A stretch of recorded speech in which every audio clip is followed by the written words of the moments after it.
आपको बाहर की बदलती हुई चीज़ों में बहुत परेशान इसलिए नहीं होना है कि उसे वस्तु स्वरूप जानो, उसे जानो कि प्रत्येक व्यक्ति है, सब जीवों की अपनी अपनी स्थिति है और चलेगा।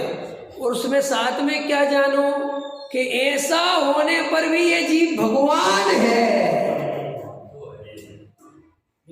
अब इसके आगे चलो कि ऐसा होने पर भी ये तो इसकी पर्याय की स्थिति है और पर्याय तो बदलती है। और चूंकि मुझे इसका द्रव्य स्वभाव तो दिखता नहीं, मेरा परिचय होता है पर्याय से और मेरा लेना देना भी पर्याय से। घबराना नहीं नहीं समझ में आया?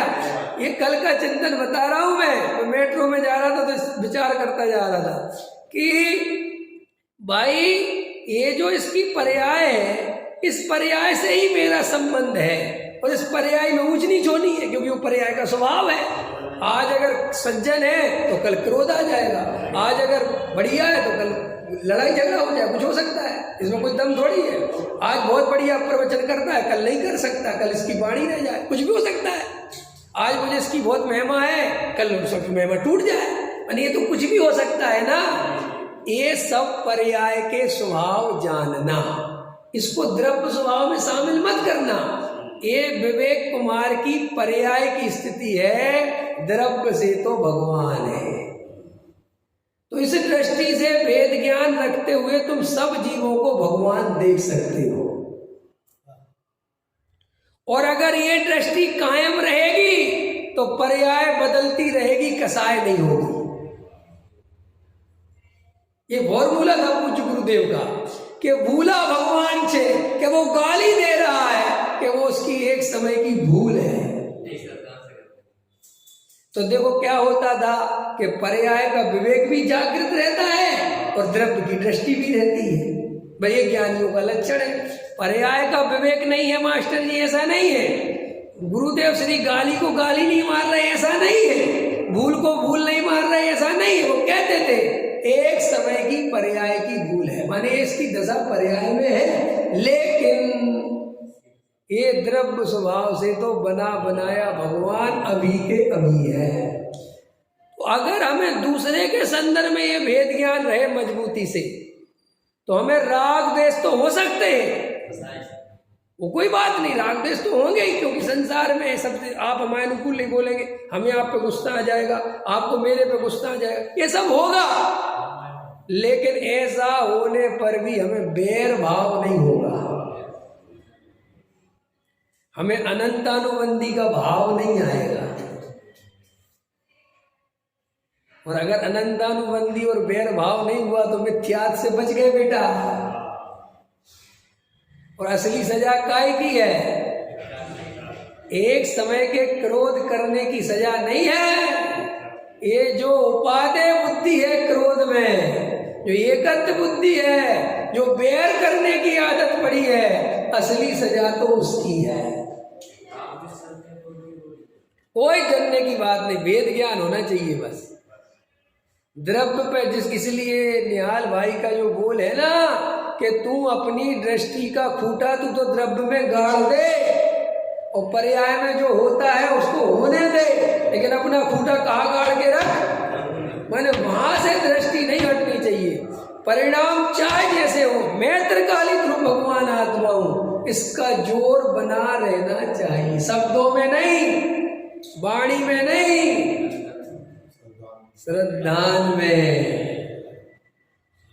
नहीं ऐसे भी मूर्ख चंद है कि वे द्रव्य दृष्टि का खूंटा उनका द्रव्य में ही बंधा रहता है और होश है नहीं।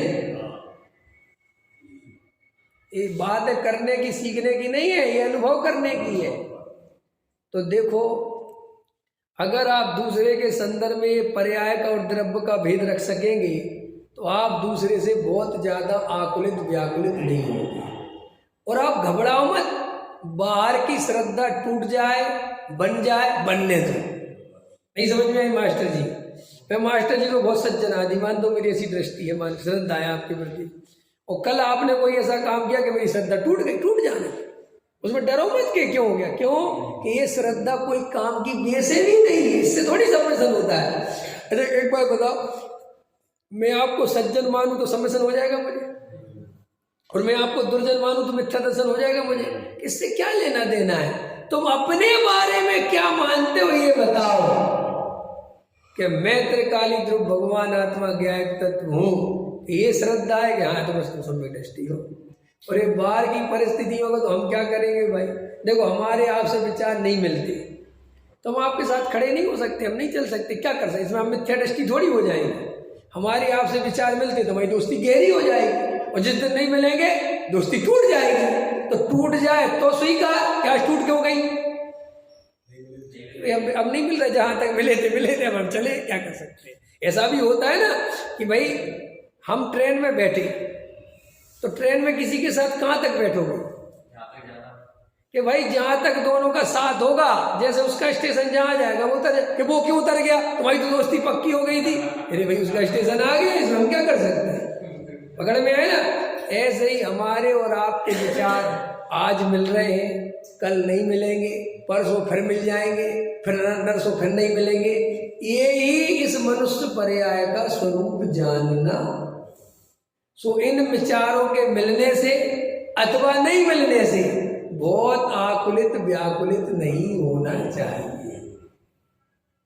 प्रत्येक जीव स्वतंत्र है, प्रत्येक जीव का परिणमन स्वतंत्र है, प्रत्येक जीव की योग्यता सुनिश्चित है।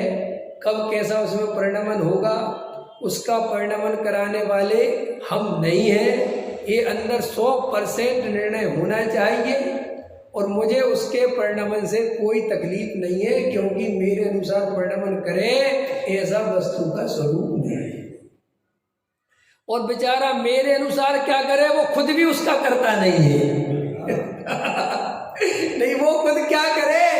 वो भी तो कर्मों का मारा हुआ है। मैं क्या उस पर दोष दूं?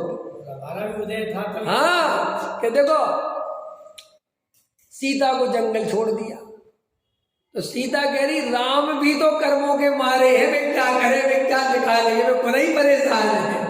नहीं समझे? उनका भी तो कोई उदय ऐसे ही चल रहा है ना कि सुख मिला ही नहीं रहा उनको। तो जब राजा बनने की तैयारी आई तो जंगल भेज दिया, और जब सुख से रहने की तैयारी आई तो मुझे जंगल भेज दिया। कि भाई ऐसा ही जानो स्वरूप। तो देखो ज्ञानियों को इस जगत के परिणमन में कभी भी श्रद्धा संबंधी दुख नहीं होता। चारित्र संबंधी दुख भी चारित्र की कमजोरी से होता है। नहीं समझ में आया? क्योंकि सम्यक दृष्टि तो है लेकिन आत्मा में रमणता नहीं है, आत्मा में रमना नहीं है, तो वे घर गृहस्थी के राग, द्वेष, क्रोध, मान, माया, लोभ इनके प्रसंग बनते हैं। लेकिन सम्यक दृष्टि का श्रद्धान नहीं पलटता उन प्रसंगों से। पकड़ में आए ना? तो साहब हम क्या करें कि सम्यक दृष्टि बन जाओ। तुम सम्यक दृष्टि बन जाओ, डरो मत। सम्यक दृष्टि होना बहुत सरल है और वैसे बहुत कठिन है।